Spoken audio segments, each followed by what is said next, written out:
Hello, ladies and gentlemen, and welcome to the Coco McMillan Show. You may have seen her in Morocco, New York City, Los Angeles, California, Detroit, Philadelphia, Chicago, Las Vegas, Nevada. One of the background singers for Mickey Howard and the late, great Gerald Levert. Ladies and gentlemen, your host, the beautiful, the wonderful, the spectacular, Miss Coco McMillan.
Good evening, good evening, good evening, and welcome to the Coco McMillan Show, where we make it happen.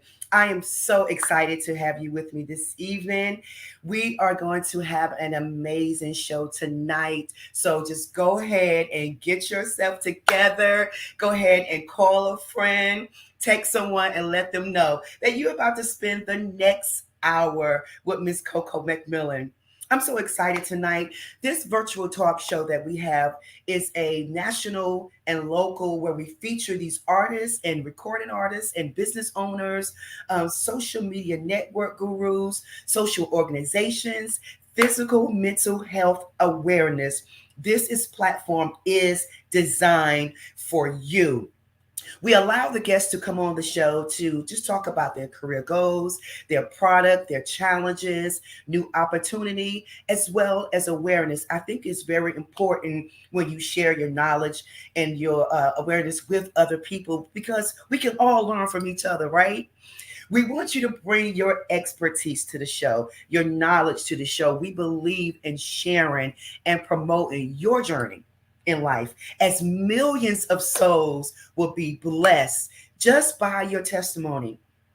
You never know who will be blessed by what you share with us. And it's, and my pastor always tell me it's not about what you're going through, but you're going through it for someone else. Amen. Can I get an amen on that? That way you can help your sister and brother get through things that they're enduring, challenges and all that. So this show is for you. So come on, come to the show. If you want to be a part of the show, just contact me at Coco McMillan Music at gmail.com. Again, that's Coco McMillan Music at gmail.com.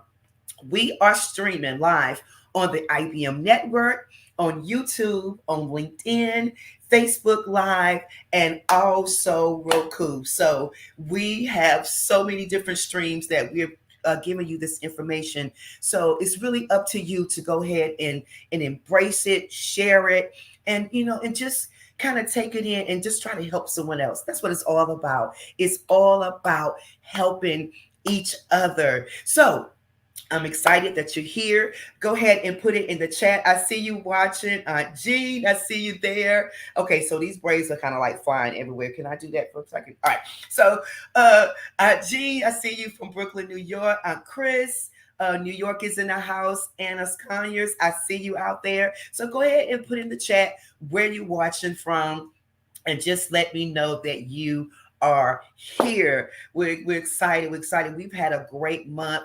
We've had some interesting stories that we've been sharing with you. I do hope and pray that you have enjoyed our last guest that we've been having for the month, because this month of April was really featuring stories, challenging stories, sad stories. But in the midst of all of this, God was still in it. He still had the last say so. So that's what I love about it, because we go through things in life, we have challenges, but through it all, God is still with us. He will never leave us nor forsake us. So we are here to share this information with you. We want you to go ahead and like, share, comment, share the broadcast with someone. Just kind of let them know what's going on at 6 o'clock with your girl Coco. So we're going to be talking to a very special young lady today. I'm so humbly grateful that she agreed to come on the show with us tonight. Yvette Daniels, what's up, girl? How you doing? It's so good to see you. So listen, last week, man, I know that you guys saw the show. We're going to have a replay of it, of Miss Elder Beulah Davis from Houston. What? Oh my God. I'm still hyped from last week. You talking about nuggets that she dropped on us. If you didn't get a chance to watch the show, please go back and check it out. She dropped some nuggets on us last week, and I'm still, my soul is still just full of some of the things she says. And one of the things I can remember just kind of sticks out. And, I just want to say it again. She said, "My tears saved me." Wow. Have your tears saved you? That's a question for you. You could put it in the chat. Have your tears saved you? So it was so good, the information that she was sharing. Also, she has a book that's out. Make sure you check her out. We still have some t-shirts that's available, the Coco McMillan shirts. I know you probably can't see this one today, but this one says, "For I know the plans I have for you, Jeremiah." So make sure you reach out to Jeanette Johnson at takilola.com. So it's www.takilola.com and get you a t-shirt. She has all kinds of t-shirts. And even if you want to come up with your own logo or say something different, She'll take care of you. So you reach out to her. I want to say hello to Pastor Johnson and the ASAL Community Church. I was with them last weekend. We had a wonderful time. Saying hello to my pastor, Pastor Melvin Jackson of the Mitchells Grove Baptist Church, First Lady Jackson. Mitchells Grove, if you're in the house, go ahead and shout out to us. Also, next a couple of weeks in May the 16th, through the 22nd, the Black Business Expo will take place again, hosted and brought to you by Dr. Eric Kelly. You have to make sure you be a part of this Black Business Expo. He's doing an amazing job bringing over 200 speakers together to give you information about businesses. And in the midst of all this, we are still helping college students go to pay for their tuition. So trying to give them $5,000, make sure they have their books, make sure they have their supplies. So Black Business Expo is doing that. So make sure you support Dr. Eric Kelly with that. Divide It Together. Melissa Wade in the Water Productions for 103.9. We have the play that's coming up on May the 15th. I want to see you guys there at the Fruit. We have 2 different shows. We're going to be making some announcements about it. We're going to keep you abreast of what's going on, so you make sure you get your tickets before it's sold out. So guess what, guys? I'm singing and I'm acting. So it's going to be on and popping. So shout out to Melissa Wade in the Water. So now I want to go ahead and I'm going to introduce my guest. Well, actually, before I introduce her, we're going to take a few commercial breaks. But I want to read something to you really quickly. Then we're going to go into a commercial break. It's about my guest. She is absolutely amazing. I had a chance to meet her at the Making It Happen conference. Wow. Thanks to Angela Peace Corps. Shout out to you. An amazing time we had. It was some extraordinary speakers there. But her story really touched me. It stuck out to me. And I'm going to give you some time to go ahead and contact some other people to let them know you have to hear her story, because you don't know, it may be somebody out there that has gone through the same thing, have been through the same thing, or you may face it. So we want to go ahead and give you the information on that. Judy Favors, I think that's New York as well, saying hello to you. Thank you so much for watching. My guest, Latoya Allen. She's a wife, she's a mother, she's an advocate, a public speaker, a domestic violence survivor. She speaks in support and sometimes on behalf of children, women, and men who lives and have impact by domestic violence. Latoya survives a deadly attack from her ex-husband that resulted in being shot and lost both of her parents. Driven by this personal tragedy, she has proven to be resilient and to change the landscape of how victims of domestic violence are considered and treated. Her unique experience has motivated her to encourage others and to become a champion of change. She has a national platform to speak to law enforcement, to attorneys, to judges, as well as victims and abusers on the effect of domestic violence, and has captivated Latoya to be in the forefront of advocacy. Her story has been featured on the show American Monster, Discovery Plus, the ID Channel, and TV One. Although ministry and domestic violence have been often viewed as 2 different extremes, Latoya has worked within ministries to enlighten others and address the often silenced issue of domestic violence in every fact of life. With a desire to infuse hope, courage, and a new perspective on life during and after a domestic violence, she continues to push the bar of urgency to end domestic violence through empowerment and prevention. She's also influenced her community by assisting women and with youth and with confidence, personal development, and growth. She is currently working on her first book entitled Grace to Recover, a memoir of her life and restoration from domestic violence, is set for release in the near future. After these commercial breaks, I would like for you to welcome my guest, Latoya Allen. We'll be right back.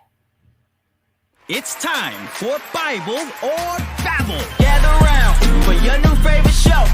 If you little work, show 'em what you know. Let's go. Bible or Babble. It's Bible. Let's go. Calling every saint, we gon' put you to the test. See who know that B.I.B. a little bitch. Bible or Babble. It's Bible. Let's go.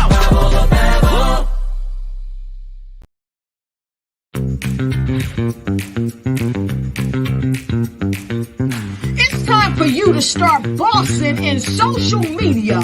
For all your social media needs, you've come to the right place at the right time to get your website designed, landing page, social media platforms, and get the training you need to get in front of the people that's ready to buy your products and services.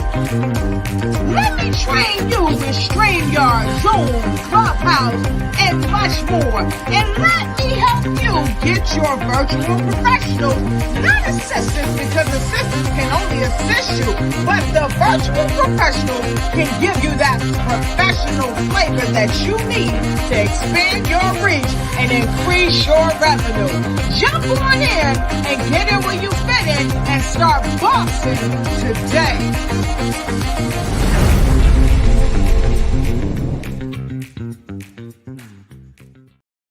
I want you to do something for me.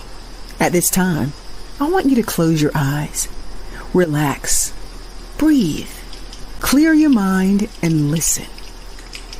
I want you to open yourself up to experience, hear, see, and observe what's about to happen here today.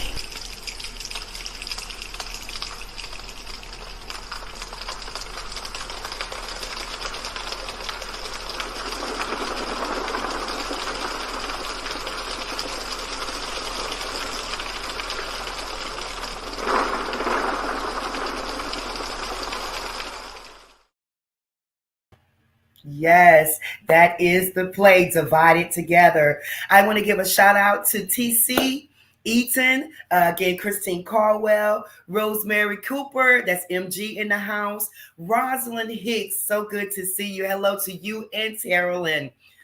Also, let's see, Yvette Daniels, DeAsia. What's up, DeAsia? So good to see you.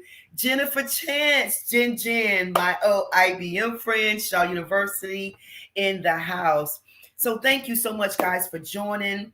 Again, if you're just joining, we have a special guest on the show tonight, Miss Latoya Allen. And as I stated to you earlier, she is a survivor of domestic violence. She speaks and supports and sometimes on the behalf of children, women, and men.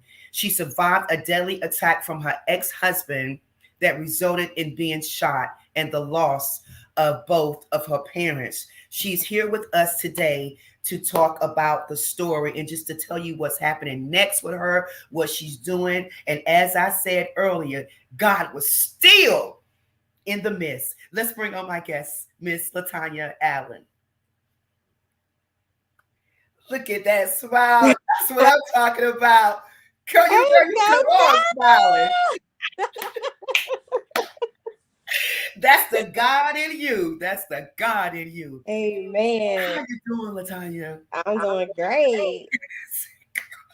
I'm just, see, okay, I have to tell them this, right? So before the show started, we was having the technical difficulties coming in. And, she was trying so hard to get in. And then after all that we've been through before the show, because see, you never see what happens backstage or before it gets started. She still come in with a smile. That's yes. I love it. Thank you so much. Thank you so much for coming to the show. Yes, we had a chance to connect at the Making It Happen conference. Yes. Yes. Was that an amazing conference? Oh, wow. Amazing. Amazing. Shout out to Miss Angela Peace Court. Yes. So I read the bio and everything, but I want you to tell the viewers tonight just about you. Tell us where you're from, where you went to school, where you grew up. Tell us all that stuff first, all about Miss Latoya Allen. Okay. I'm just a little country girl. I grew up in Wendell, North Carolina. Okay. And I attended North Carolina Central University. I graduated from NCCU. Oh, Yeah. I'm not gonna hold that against you. It's cool. Okay. I have family that goes there too. That's cool. I know I got eagles out there, but it's all right. It's okay. But raised and grew up in the church. My mother was a pastor and my dad was a deacon in the church. So we was a very tight knit family. Everything centered around church, And so I have a passion. I love the Lord with all my heart. I love my family, and I'm enjoying life right now. Yes, yes. Now, what area are you in now? Are you in the Raleigh area or? Yes, I'm in the Raleigh area. I had relocated to Atlanta and I just moved back. So right now I'm currently in the Raleigh area. Yes. Yes. Okay. Thank you. Thank you so much for that. Because I know we're probably going to have some questions Yeah. a little later on in the show, but I want to jump into, just reading, your bio and what took place and everything. Why don't you walk us through, because I was saying earlier, I think this is very important. This whole month it's been geared to different stories and tragedies in the stories, but somehow God was still in the midst of it. I mean, it was a tragedy, but God is still in the midst of it. So why don't you explain to the viewers this evening what happened with you, and why is it so important to speak up about domestic violence? Okay, so a short, brief summary of what happened to me and my family is I was married to my ex-husband for 13 years. Mhm. And I got married at a young age. I was a teenage mother, got pregnant in high school. But we decided, to get married, raise our children together. And we ended up having 3 total children together Okay. to that union. And so I just wanted to say he was never physically abusive to me during that 13 years, which is very key and important because I Mhm. even realized I was in an abusive relationship. I hadn't had any knowledge or anything about domestic violence. But I mean, when you think about domestic violence, you think about, beating, getting, physical abuse. You don't think about the other types of abuse. Right. And so Right. that's one thing that I always try to educate people on the different types of abuse. But I decided to leave after 13 years. One of the hardest decisions I decided to make. I knew he was cheating. I knew, infidelity. I was losing myself. And basically I stayed because you're trying to keep the family together. I Yeah. want to be the good wife and, thinking keeping the family together was helping my children. It really wasn't, you know. Mm. So decided to leave. I moved out and I moved in with my parents. And once I moved out is when things escalated. And so Mm. the threats began because he was losing control. My ex-husband was the type of man that was like, if I can't have you, nobody else can have you. Wow. So that was what I was dealing with. The threats got so bad, I had to file a restraining order. And so I filed a Yes. restraining order. Once you file a restraining order in North Carolina, CPS is involved. So you're going through a case with CPS. I was fighting for custody of my kids. I was going through a separation and a divorce. And I had this order in place, and still he was allowed to see the kids every other weekend. So the stress and all that I was going through, But what happened was, so after I had left the house, and it had been 4 months that passed going through this process. And one day, April the 9th, 2014, my ex-husband came into the home. And just because I didn't answer my phone that day, he kept calling my phone. And, I'm like, why he calling me? I got a restraining order in place. You're not supposed to have no contact. I did not answer my phone that day. And because of that, he came into the home and he shot and murdered my mother first and then my dad. And I could hear him running through the house, shooting at my dad outside. And all I had time to do was pick up the phone, call 911. I let him know that my husband was here and he was shooting. And I just laid the phone down so that they could hear what was going on, because I knew that I was next. All I had time to do was get my kids in a closet, and I just began praying. And he came to the back of the room. I was pistol whipped. I was beaten. I lost eyesight in one of my eyes. I lost hearing in one of my ears. Um, I was beaten very bad. I also suffered 2 gunshot wounds, one to the face, my mouth, and point blank range to my heart. And that night, I was in a coma. I was in a coma for a week, and my kids were sent to foster care. And I was, fighting for my life. And miraculously, God had, when I woke up from my coma, began to heal my body, completely heal my body. Um, Everything that the doctor said I wouldn't be able to do, I was able to do within days. Um, he healed me so fast that this happened on a Wednesday night. I woke up the following Wednesday, and I left the hospital 2 days after waking up from a coma, and I was able to attend my parents' funeral on that Friday. So I left the hospital and went straight to the funeral. Um, Nothing but the mercy and grace of God that kept me alive and that healed my body. And I I know it was nobody but God. I mean, sometimes I question, like, why, did he leave me here? Why did my parents have to leave? But I know he kept me here for a reason. And I distinctly remember before he shot me in my heart, and I was on the ground just praying and crying out to God. I remember yelling out, and my kids remember as well. I screamed Jesus, and then I remember the gunshot, the gun going off. That was the last thing I remember. And so I know the power of calling on the name of Jesus. It literally saved my life.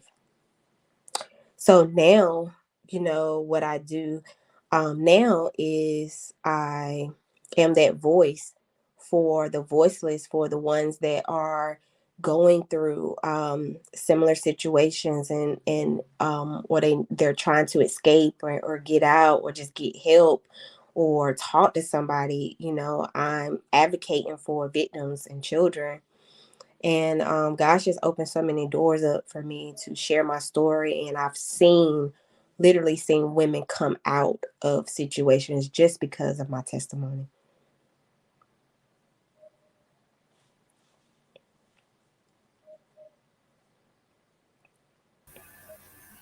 Trying to find out where Coco went, and we're going to get her back on, but she's disappeared just temporarily and everything. But just to keep the conversation going and everything, could you give maybe some advice as to what you would tell women that are going through abuse? Because I've had some friends of mine that have gone through different kinds of abuse situations. And also, if you could, while I'm trying to track down Coco, talk about the different kinds of abuse, because I know a lot of times people think about abuse as being more of that physical aspect. And I do know that there's also emotional abuse and even mental abuse and things Right. along those lines. So if you could just share a little bit of that, and I'll do that producer thing and try to track down Coco and everything. But if you could share a little bit of that, I would love to hear that from you.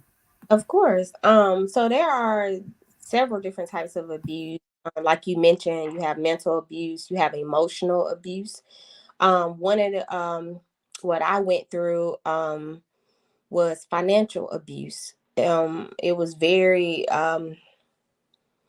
is real. Financial abuse is real, where, you know, everything, he tracked all of the finances. I had to pay all of the bills and responsible for everything financially, but everything was documented and tracked to where, like, sometimes I couldn't even buy personal items, you know. And so having control of the finances, you have, now my ex-husband was very controlling and manipulative. So he's very narcissistic and things like that. OCD. So he had a lot of tendencies to he wanted to be in control of everything. You have your physical abuse, you have stalking, you have they call it like religious, like that, using the Bible to keep you in abusive situations. But there's so many different types, and I want to say that to women that are going through something like this, or you know somebody that's going through an abusive situation or unhealthy relationship, I would encourage you to, you know, talk to somebody, you know, reach out. It does take a lot of courage to reach out to somebody and ask for help, or just to talk to somebody, because with being in an abusive relationship, with, I know for me, for so long, it's a shame attached to it. It's guilt and shame, and so it really takes a lot of courage to seek help and to reach out to somebody for help. And so a lot of times people say, you know, they know somebody in a situation, and they like, girl, why you stand with him, and why you stand in those situations? Like, you need to get out. If it was me, I wouldn't let nobody put their hands. Well, you're not in that situation, and we should never ever discourage somebody from staying in those, because you don't understand the mental, how it affects you mentally. And a Right. lot of women, some of them, they don't work, so they don't have income, they don't have the finances to leave, they don't have the family support, or any, like, they're just, if they leave, literally some of them are just leaving with the clothes on their back. And so it takes a lot to walk away from an abusive relationship. I know it. Mm. I had to plan. I had to write out. I had to journal. I had to write down what was going on. What was the text messages he was sending me? What I had to document everything. I had to come up with a plan. How I'm going to handle the finances. How I'm going, because I wanted this transition to be pretty smooth. You know, so I had to plan it. I had to, you know, it's very, very, very hard to leave an abusive relationship. Oh my goodness. You know, and thank you so much, Mark, for taking that over for me. I am so sorry to hear that that happened, but I know that the information that, that you're giving, I know that someone out there is listening that, like I said, maybe going through the same thing, or don't know how to get out of it, or scared, or like you say, it's so many elements to it. You just can't, leave, because Right. nobody knows the story. So in every situation is different. Now, I don't know if Mark asked this question about, your mom and your dad. When that happened, what was going through your mind? I mean, can you talk about that a little bit, about what was going through your mind in that case? Just thinking about your parents. Yeah. When I think about my parents, so my mother and I were very, very, very, very close. I used to talk to my mom at least about 3 or 4 times a day. And she was my best friend. She was my pastor. She was my mentor. She was my go-to. She was my, when I was having a hard day or dealing with something, she was the one to help calm the storm and bring some type of, to get me to a place to, like, okay, you can do this. She was the one that pushed me. She pushed me into ministry. She pushed me. Mm, She saw things in me that I couldn't see in myself. And losing my mother, it was it has been one of the hardest. And then the way that they died, it's Yes. just a lot to process. Um, it's so much, and I just felt like, and this is how I felt. It's like a piece, something was ripped from me, something was stripped from me, Yeah. and I had to find my way. I had to, get wise counsel. I had Mm. to walk this out, and it's been Mm. a process. It didn't happen overnight. It's been a process for me. I had to stay in therapy, because literally I felt like an orphan child. And Mm. dad, he was the protector. He was a retired Vietnam veteran, and he protected us to the day he died. He loved his family. He loved his children, and Yes. they wanted me to be there. They wanted to help me. They wanted to love on me. They didn't want me to go anywhere else. And they knew what they were dealing with, but we didn't think it would, go to this extreme. Right. Losing our pastor, a community, losing a pastor. I mean, and then, the church was left in my brother and our hands, and we were trying to continue the ministry. It was a lot. It was a Mm. lot. I had to stay with God. I Yes. had to trust God every single day. Um, I didn't know what else to do, and Oh my it's goodness. hard, losing parents, and especially holidays and things like that, anniversaries, and Yes. lot. It's heavy. It's heavy. Um, Oh my good. And then the kids. yes, The kids. yes. That's A how whole old are the kids? Yes, my kids at that time when this happened, I have two girls and a boy. My son had just turned 15, and then my daughters was 7 and 8. And so they were young and they remember everything. Oh, My daughter literally was right beside my mom. My mom was like protecting her so that she wouldn't get so that was the baby. And so you're not only dealing with this loss, but you have children as well as myself trying to, how do you navigate through trauma like this? How do you navigate when you've lost everything, right. literally lost everything. We couldn't go back to that house. Now I'm homeless. It was a lot. It's been Oh my it's been a goodness. journey. It's been a journey. It's been a journey. Yes, yes, it has. And thank God for his everlasting strength and his grace Yes. and mercy, because some people couldn't have survived that. And No. and I look at you, and when I saw you, at the conference, and how you spoke about, you told your testimony, and being shot, and I'm like, look at your face. Yeah. Look how it's like God just Yeah. God did it. God did it. I'm telling you. I lost my teeth. They had to reconstruct my mouth. People don't know. You don't see it on the outside, but I can feel it on the inside. oh my Yeah, goodness. through surgeries, and I went through open heart surgery, and I like literally, and it's so many miracles, like things like this could really just get me down, but I always think about the miracles that happen along the way, right?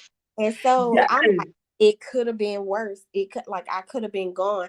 They said that the gunshot wound that went through my heart, it exited out the middle of my back. I'm supposed to be paralyzed. Oh my God. I'm not paralyzed. I think about that. I probably did less than a week of physical therapy. I was in a walker and all this stuff. Like literally, God did a quick work. And Woo! I know when you trust him and you call on him with your whole heart, he will come see about you. He will show up. Like I just believe God. I trust God. I don't know why this happened to our family. I don't know. My parents were the sweetest people you could have ever met. Ask Mm. anybody them. I do not know why this happened to us, but I truly believe God trusted me with Yes. this assignment. God God, and then my mom had a vision. The last conversation I had with her, she sat me down. She said, Tanya, I had a dream. And I think about this all the time. And she said, I had a dream that you was speaking in front of thousands and thousands of people. Now, everybody know me. I'm not trying Oh to my be in front goodness. of nobody. Like, I do the behind the scenes stuff. And I never want to be in front. I never, because I was so shy and fearful and scared of like public speaking and things like that. I never. She said, I saw you going forth. You were speaking before thousands of people. She said, and she said the Lord spoke to her and said that I was going to do way more than she have ever done in her life.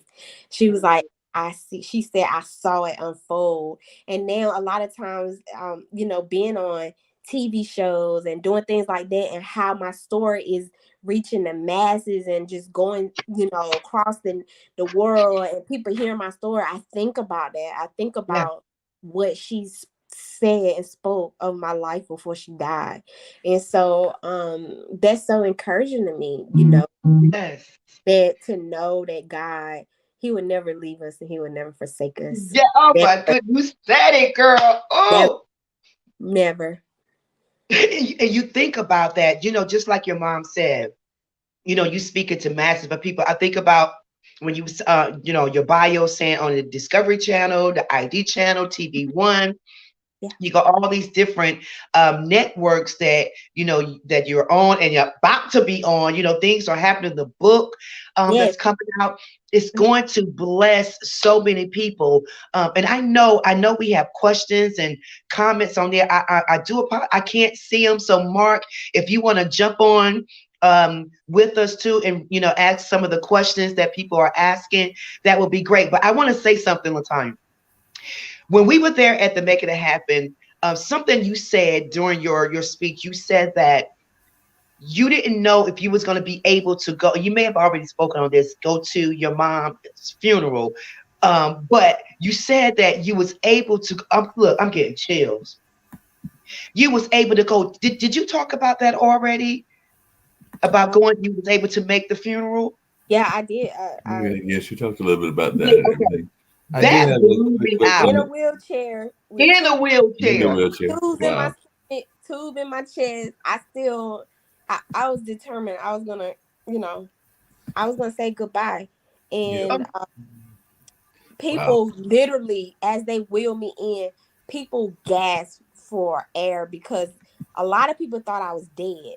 I Yeah. think at one time they did say it on the news. They had it missed. I was in a coma for so long. Right. And it was so bad that my brother told me they actually had started he actually had started planning my funeral along with my parents because they wanted to do one big funeral. I had no signs of life. God literally woke me up Woo. and healed my body. And I remember that night after I woke up, still I had tubes in my mouth, I couldn't talk or nothing. And I remember that scripture I heard Holy Spirit say, I would never leave you. I would never forsake you. When your mother and father forsake you, then the Lord will take you up. And I Mm. kept hearing it and I kept hearing it. And that was the strength that I had. Like I knew I was not in this by myself. Yeah. Oh And I my No, it's amazing and everything what you great. went through and all of that. Miss Allen, one of the things I was curious about, and I've actually got some relative members that went through this, I want to say 2 or 3 decades ago. They're actually second cousins and all of that. But as one that has gotten these kids that were also part of this, what are some of the ways that you are getting them to cope with their loss, both of their grandparents and also I'm imagining that your husband is serving time and all of that, so that loss of him as well, because I know that that is what happened with my second cousin. As a matter of fact, I think that the gentleman is still in prison to this day and everything. I know that my parents and my mom and other family members have been to like his parole hearings and all of that. So I was just wondering, because I do know that it can still impact the kids Yes. many more years later. Oh, So what are some of the ways that you are getting them to adapt as much as possible? Because we do know that it can definitely impact the kids. Like I said, my second cousins are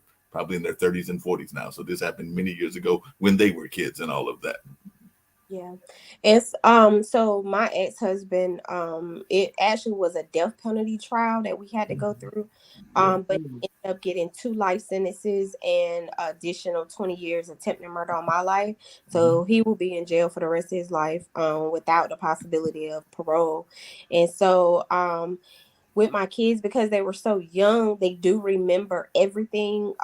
They can now talk about what's happened. It's been a process, but I was very consistent with trauma therapy. I kept them in years of trauma therapy, and they still go every now and then, because as they get older, they deal with different things.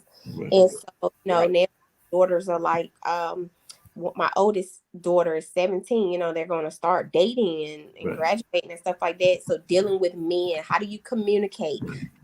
Have what does a healthy relationship look like? Right. And now I've just drilled my kids so much. They go to their friends, they were like, that's domestic violence, like, so they're like talking to their friends. But I did trauma therapy for years, would keep them in consistent therapy. I did pet therapy with them. I did art therapy. They started journaling and writing their own story. So through the trauma therapy was very, very effective for them. And the way that the therapists, handle it as they get older, they do different things to help them cope. But my kids has been so blessed. Their grades never fail. They always done so well in school and good kids, very resilient. My oldest, my son now is 23 and he has a baby. And so he really is the one having a hard time because he deals with a lot of guilt, and he felt like he had to step up and then be, help his sisters and help mom and things like that. But he deals with a lot of guilt. And so trying to work through that, through therapy, through just we communicate, we talk about everything. And I'm glad that you brought up something else earlier too, and I hope that I can bring it up because I know Coco and yourself are definitely women of faith, and I definitely do consider spirituality to be a very important gift and all of that. But I do know that unfortunately, some of our churches, I don't think that some of the churches that y'all belong to, but I'm just gonna be honest, some of the churches are not as receptive as they should be when people are going through divorces and when they're going through abuse and things along those lines. I love you could speak to our religious leaders and folks that are listening that might be in that community, because I do sometimes get frustrated. I know a friend of mine, actually in the European community, that was going through her divorce, and there was some abuse in that divorce, from what I understand. But the church was basically like trying to get her to stay in that relationship and all of that. So I do think that there are some ministers that need to hear from women like you that while the Bible may have certain things about divorce and certain things about relationships, that there are exceptions to the rule. I'll just put it that way and everything. Yeah. I feel like a lot of the leaders, pastors, are not well educated in this area. And I work with the organization out of Wake Forest, North Carolina, called call2peace.org. And they actually train leaders, pastors, how to provide counseling and how to deal with the congregation or members that are dealing with domestic violence. They actually do the training for ministers, pastors, and leaders. It's call2peace.org, and that's an organization I work with and with that training. And so that's something that's very, very, that's the only organization I know currently right now that's actually doing that. And they're partnering with churches. And so they are very resourceful and very good organization that I work I know one of the even with our church, we partner with, and I think, and Rosemary, if you're on here, you can just put it in the chat too. Safe Space. Yes, partner Yeah, with them as well. Safe Space yeah, is good. Miss Kearney. Yes. Yeah, that's a good organization. And I think it's important, I think it's important that because it's real. I mean, It's this real. truly happens, this is reality. And a lot of times, if you don't talk about it, it can affect you in the long run. So I think if, with the churches coming together and the families, just coming together to help and not tear down, but help the situation, I think it'd be more affected. I do have another question for you, and I'm not sure. And guys, if you have questions in the chat, if we can't get to all of them today, we will make sure that we answer them in the chat. But I want to ask about the book that you are writing now, your memoir about. Can you tell us a little bit about that? I'll share just a little bit about that. Yes, so actually, I got a book deal and working almost every day on this book. I feel like it's going to bring closure for me, because I talk about the story a lot, and I feel like, once this has been birthed and released, I'm like, now I can move to something else. Not step away from the story, but I will actually have be able to tell my own story in my words. And so I have a ghostwriter, and I'm working hand in hand with her. And it's basically about, it's a memoir, and it's basically about, what happened. It's about restoration. It's about the grace of God. It's about healing, after trauma, and just some things that I did, after what have you, to get to where I am today. Today. And just cover some of the work that I'm currently doing. That's amazing. I'm so grateful. I know God has so much in store for you. Mark, can you see those comments that's coming yes, here? one of them is Yvette Daniels was actually putting out the space that you were talking about, which is called Yes. peace.org. And Crystal Webb was saying that Safe Space is actually in Lewisburg, North Carolina. And Monica Kearney is the executive director of that. I was actually saying safespace.org and all along those lines. I actually know that there is another young lady named Monica as well that's been dealing a lot, and she's actually out of the poetry community with domestic violence and things along those lines. So she's definitely doing a lot of work. So if folks are not familiar with her, I would actually recommend that people learn more about the work that she's doing in that space. And Judith Favor said, yes, it is real. I am a victorious survived DV as well. And Crystal Webb did put out that space as well. And then Yvette Daniels was saying, blessing you definitely for sharing your story and all along those lines. One of the things I was going to ask really quickly, Latoya, if I can take privilege as producer and everything, is what advice would you give to folks that are thinking that friends or associates of theirs, maybe in the work environment, maybe in their own families, or maybe in whatever situations that they are aware of these people might be potentially in the line of fire and in danger and all of that. So what kind of advice would you give to folks that may know people that they suspect in these kind of situations? Yes, if you suspect, I would reach out to the person. Really though, the ball is in the victim's hand, because they have to be ready. They have to be, it takes a lot of courage to reach out and help victims of domestic violence. But I would always say, be that listening ear, be there, let them know, hey, when you are ready, I'm here. Just to let them know we have the resources. We have the resources to get you out. There is help and there is hope for victims of domestic violence. So just being a consistent friend, being somebody to encourage them, to uplift them, because they're very, low self-esteem here. And so we want to help encourage them, build them up anytime they want to talk or just vent or just be there, because that you will be the one they reach out to when they're ready. And so you want to be, praying, but there are some things that you can do to help them get through that process. But they have to be ready. They have to be ready to leave. But if you do know any abuse, like to children, some people report it, and you can do that, and you can be anonymous and report those things, that somebody's in a safe. And I know that Coco's going to wrap up and everything. The other thing that I was going to bring up really quick and everything is one of the founders of the network is very much big on this whole topic of domestic abuse and everything, because they've had family members that have gone through it and everything, that being Kimberly Calhoun. And I'm not speaking out of school because she actually talks about it even in public spaces and things of that nature. But she talks about, apparently there's a city here, High Point, ironically, that does really well. Their police force is actually one that is known for having a good reputation for people being able to go there and deal with those situations. But I don't think that is the case of all police forces. And I would just wonder your take on how good are our